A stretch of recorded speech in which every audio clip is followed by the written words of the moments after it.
Салам радиосунда жаңылыктар.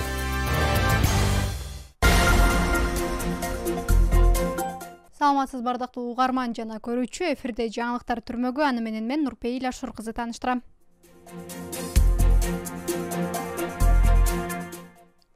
Кадамжайда жер талашып, жездеси кайниси менен анын уулун атып алды.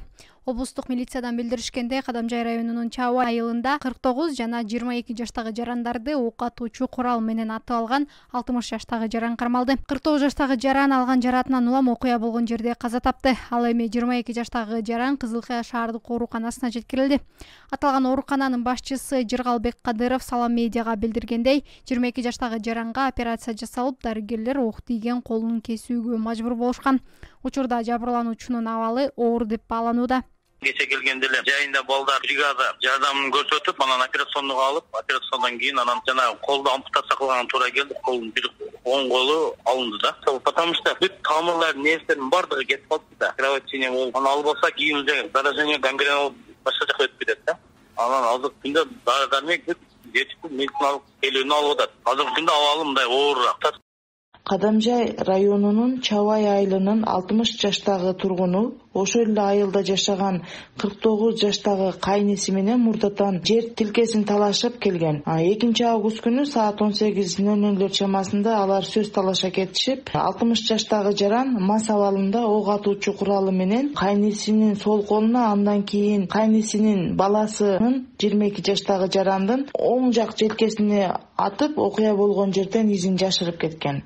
Маркумга азыркы күндө соттук медициналык жана соттук биологиялык экспертизалар дайындалды. Бул факты кылмыш жаза кодексинде адам өлтүрүү беренеси менен кылмыш иши козголуп, шектүү убактылуу кармоо жайга киргизилди. Разаковда уурулукка шектелип 61 жаштагы тургун кармалды. Бул тууралуу облустук милициядан билдиришти. Маалыматка караганда, Разаков шаарындагы Дадасян көчөсүндө жүк ташуучу унаада дарбы сатып отурган Лейлик районунун тургуну телефонун урдатып алгандыгын жергиликтүү милицияга кабарлаган. Милиция кызматкерлери ыкчам иш-чаранын алкагында шектүүнү кармаган. Тергөөнүн жүрүшүндө кармалган жаран мас абалда телефонду Mercedes-Benz гигант үлгүсүндөгү автоунаанын ичинен алып койгондугу белгилүү болуп, учурда тергөө иштери уланууда.